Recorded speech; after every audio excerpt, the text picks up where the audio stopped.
Hello friends. आज मैं आपको रूबरू कराने जा रहा हूँ एक सच्चे वाक़ये के साथ। ये कहानी सन 1997 की है। दिसंबर की कड़ाके की ठंड थी और रात के लगभग 2:30 बजे हुए थे। सभी लोग अपने घरों में आराम से सो रहे थे, मगर इसी ठिठुरती हुई ठंड में रंजीत अकेला रेलवे स्टेशन पर बैठा अपनी आने वाली ट्रेन का इंतज़ार कर रहा था। वो ये जानता था कि उसे जिस ट्रेन में बैठना है उसे आने में अभी लगभग 5 घंटे हैं, मगर फिर भी वो जब तक जग रहा था तब तक ट्रेन की दूर तक जाती हुई पटरियों को ही देख रहा था, जो थोड़ी दूर जाकर कोहरे में गायब हो रही थी और सर्द हवाएं उसके जैकेट को चीरते हुए उसके जिस्म के आर पार हो रही थी। वो एक बेंच पर सिकुड़ा सा बैठा था, अपने हाथ को कोट की जेब में डाले हुए वो उन्हें गर्म करने की कोशिश कर रहा था। पूरे स्टेशन में सन्नाटा सा छाया था। जो एक आध लोग थे जिनके पास शायद घर नहीं होंगे, वो वहीं कहीं कंबल और रजाई में दुबके पड़े थे और रंजीत अकेला उसी बेंच पर बैठा हुआ था। कुछ देर बैठे रहने के बाद उसने अपने बैग से एक कंबल निकाला, उसे बेंच पर बिछाया और दूसरे कंबल को ओढ़ लिया और अपने बैग को एक तकिए के समान अपने सिर के नीचे रख लिया। वो इसी कैफियत में थोड़ी देर लेटा रहा। घर जैसी नींद उसे मिलने वाली नहीं थी, मगर करता भी तो क्या। अब उसे इसी तरह वहाँ पर लेटे रहना था। दरअसल रंजीत को जिस ट्रेन से जाना था वो ट्रेन रात के 12 बजे आने वाली थी, मगर किसी कारण के चलते वो ट्रेन अपने समय से लेट हो गई और इसी वजह से उसे अब उसी स्टेशन पर इंतज़ार करना पड़ा, क्योंकि वापस जाने में उसे बहुत ज़्यादा समय लग जाता। इसलिए उसने स्टेशन में ही रुकना ठीक समझा, सिवाय बजाय इसके कि वो वापस अपने घर जाए। वो उसी तरह अपनी बेंच पर लेटा रहा। कुछ देर लेटे रहने के बाद भी उसे ठीक से नींद ना आ सकी, क्योंकि सर्दी ने उसकी नींद उड़ा रखी थी। कुछ देर के बाद वो फिर उठकर बैठ गया और फिर रेल की पटरियों के किनारे कुछ देखने लगा। शायद वो कुछ खरपतवार की तलाश में था जिसे जलाकर वो अपने हाथों को गर्म कर सके। तभी उसने देखा कि स्टेशन में ही एक कंबल के नीचे लेटा हुआ आदमी उठकर बैठ गया। वो ध्यान से रंजीत को देखने लगा। रंजीत ने भी उसे देखा। वो उसे पहचान गया। वो जान गया कि ये वही चाय वाला है जो इस स्टेशन पर चाय बेचा करता है। वो झट से उसके पास गया और उसे कहने लगा, दादा, मैं आज रात यहीं रुका हुआ हूँ, बहुत ठंड हो रही है। कहते हुए ठीक तो नहीं लगता, मगर क्या आप एक चाय बना सकते हैं? वो बुजुर्ग उसे बड़े गौर से देखने लगे और फिर उससे कहने लगे, इतनी रात में चाय बनवाओगे? उसने कहा, दादा माफ़ करें, मगर प्लीज़ मुझे बहुत ठंड लग रही है, एक चाय दे दें। अगर आप चाहें तो मैं खुद बना लूँ। इस पर वो बुजुर्ग कहने लगे, ठीक है, कोई बात नहीं। वो बुजुर्ग अपनी जगह से उठे और पास में ही अपने ठेले के पास गए। वहाँ से गैस निकालकर वो चाय बनाने लग गए।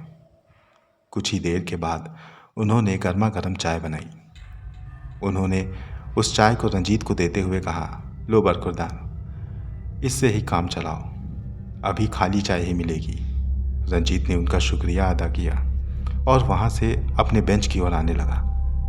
वो बुजुर्ग उससे कहने लगे, सुनो, उस बेंच पर मत बैठना, उधर बढ़ के बैठ जाना।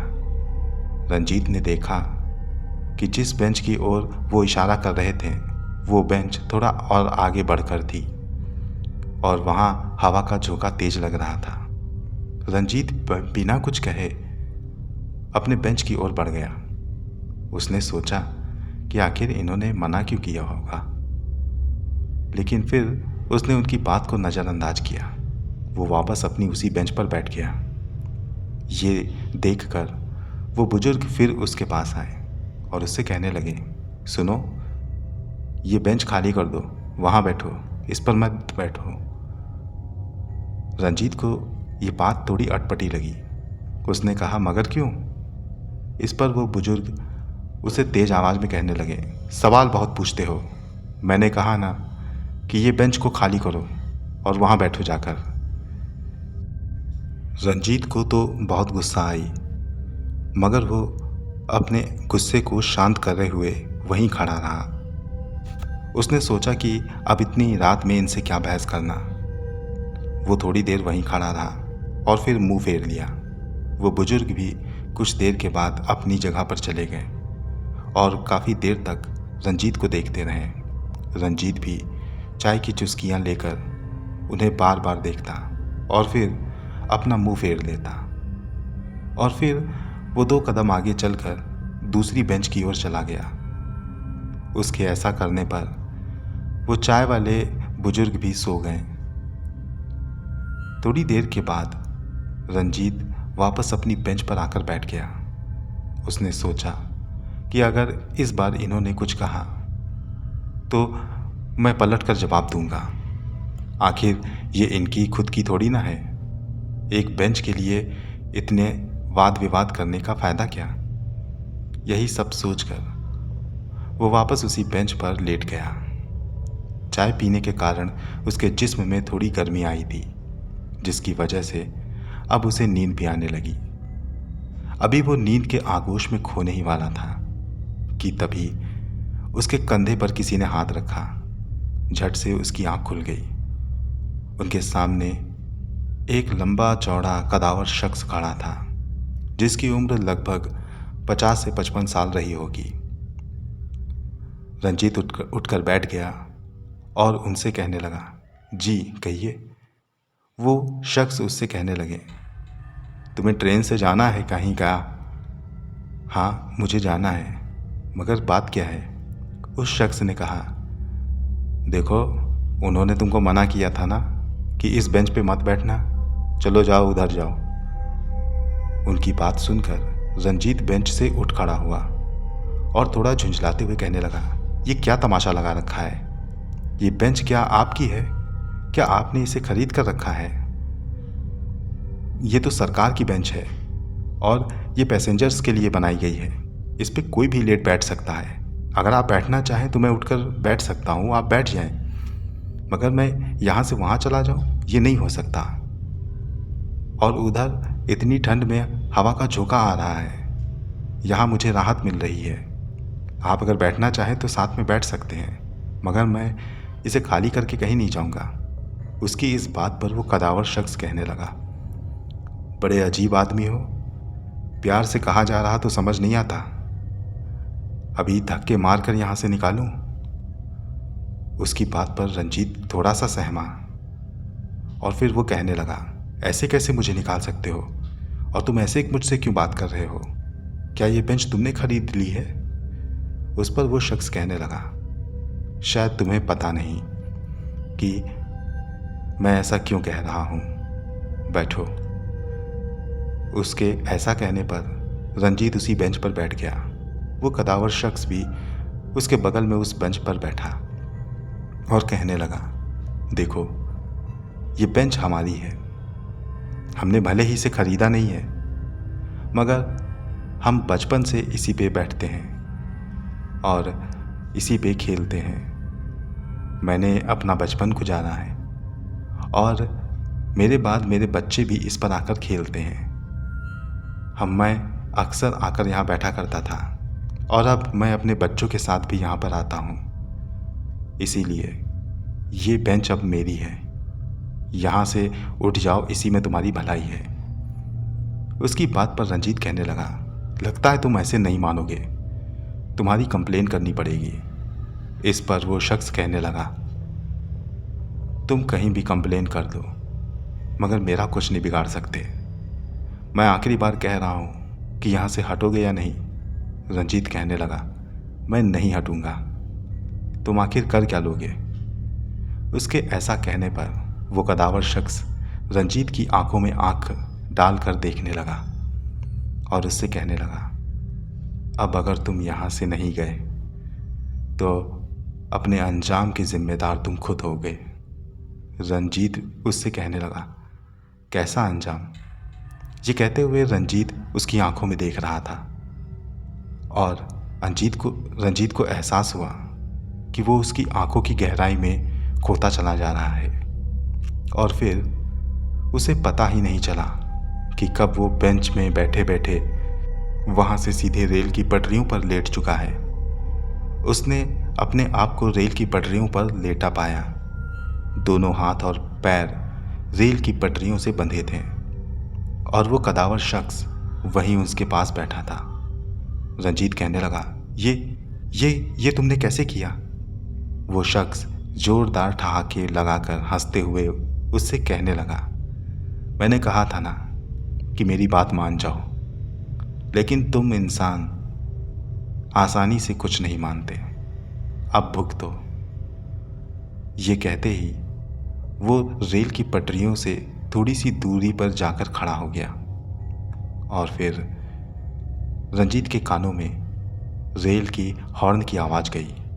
उसने देखा कि कोहरे को चीरते हुए ट्रेन की लाइट उस तक पहुंच रही थी। वो देखकर घबरा गया। उससे खुद को खोलने की गुजारिश करने लगा, मगर वो कदावर शख्स बेबस रंजीत को देखता रहा। उसने कहा, मैंने कहा था ना कि अपने अंजाम के जिम्मेदार तुम खुद होगे। लो, अब तुम्हारा अंजाम तुम्हारे सामने है। कुछ देर के बाद ट्रेन रंजीत के बिल्कुल करीब थी। रंजीत ट्रेन को अपने ऊपर गुजरता हुआ महसूस कर रहा था। ट्रेन का पहिया जैसे ही उसने अपने पैरों और हाथों पर गुजरता हुआ महसूस किया, उसके मुंह से तेजी से चीख निकल गई। वो दर्द को अंदर तक महसूस करने लगा। सर्द मौसम में भी उसका शरीर पसीने से भीग चुका था। ट्रेन ऊपर से गुजरती रही और वो दर्द सहता रहा, चीखता रहा, चिल्लाता रहा, मदद की गुहार लगाता रहा, मगर उसकी चीख पुकार सुनने वाला वहाँ कोई नहीं था। कुछ देर के बाद उसने महसूस किया कि वो उसी बेंच पर बैठा हुआ चीख रहा था और वो कदावर शख्स उसके सामने खड़ा था। जब वो अपने होश में आया तो उसने खुद को बेंच पर ही पाया। वो उठ खड़ा हुआ और उस शख्स की ओर देखने लगा। उसे कुछ पता ही नहीं चला कि आखिर उसके साथ अभी हुआ क्या था। वो शख्स रंजीत के कंधों पर हाथ रखते हुए बोला, बरखुरदार, अभी तक सिर्फ मैंने ये चीज़ें तुमको महसूस करवाई हैं। अगर यहाँ से गए नहीं तो सोच लेना ये ख्वाब तुम्हारा हकीकत में तब्दील हो जाएगा। सुन मेरी बात, मैं जा रहा हूँ अपने बच्चों को लेने। जब मैं यहाँ से वापस आऊँगा तब तू यहाँ से जा चुका होगा। ये कहते ही उसने उसके कंधे से अपना हाथ हटाया और रेल की पटरियों के दरमियान दूसरी ओर जाने लगा। रेल की पटरियों के दूसरी ओर से एक ट्रेन गुजर रही थी। वो उसी ट्रेन की ओर बढ़ रहा था। रंजीत अपनी आंखों से ये नज़ारा देख रहा था। वो बौखलाया हुआ था। उसे समझ नहीं आ रहा था कि जो उसने अभी महसूस किया वो सच था या नहीं। वो अभी इसी कश्मकश में था कि तभी उसने देखा कि जो शख्स पटरियों के दरमियान ट्रेन की ओर चलता जा रहा था, उसके सामने से ट्रेन उसके बहुत करीब आ चुकी थी और अभी वो उससे टकराने ही वाला था कि उसने देखा कि वो ट्रेन उस शख्स के आर पार निकल गई। ऐसा लगा कि जैसे वो शख्स उसी ट्रेन में समा गया हो। वो टकराकर इधर उधर नहीं गिरा। ये नज़ारा देखकर तो इतनी ठंड में रंजीत के पूरे बदन में पसीना आ गया। उसके हाथ पैर कांपने लगे। उसने जो अभी देखा था, सारी जिंदगी में ऐसा नज़ारा उसने कभी सपने में भी नहीं देखा। वो अभी इन सब चीज़ों को समझ ही नहीं पाया था। वो तेज सांसें ले रहा था। खौफ उसके दिल में घर कर चुका था। तभी उसने अपने कंधे पर एक हाथ महसूस किया तो चीखते हुए वो मुड़ गया। उसके पीछे वही चाय वाले बुजुर्ग थे। उन्होंने उससे कहा, बेटा, खुश नसीब हो कि तुम्हें कुछ हुआ नहीं। अभी वक्त है, यहाँ से फौरन उसी बेंच पर चले जाओ, या कहीं और, यहाँ से थोड़ी सी दूर कहीं और जाकर तुम अपनी रात गुजार दो। रंजीत जोर जोर से हाँफ रहा था। उसने अपने आप को थोड़ा संभालते हुए उन बुजुर्ग से कहा, ये सब क्या था बाबा? तब उस बुजुर्ग ने जो बताया उससे रंजीत के होश उड़ गए। उन्होंने कहा, बेटा, ये स्टेशन 100 साल से भी ज़्यादा पुराना है और यहाँ पे रखे ढेर सारे सामान बहुत पुराने हैं। जिस बेंच पर तुम बैठे थे उस बेंच पर जिन्नात का साया है। बहुत पुराने वक्त से जिन्नात यहाँ पर आकर बैठा करता था। कुछ दिन के बाद वो अपनी फैमिली के साथ यहाँ पर आने लगा। कई लोगों ने उसे देखा है रातों को अपने बच्चों के साथ यहाँ पर बैठे, और अगर कोई यहाँ पर बैठने की कोशिश करता तो वो उसे बहुत अजियतें देता था। तुम खुशनसीब हो कि तुम्हारे साथ उसने कुछ भी नहीं किया। अभी भी वक्त है, यहाँ से चले जाओ। ये कहानी सुनकर रंजीत के होश उड़ गए और वो वहाँ से दूर चला गया। जब तक ट्रेन सुबह आई नहीं तब तक वो उस स्टेशन से दूर ही रहा।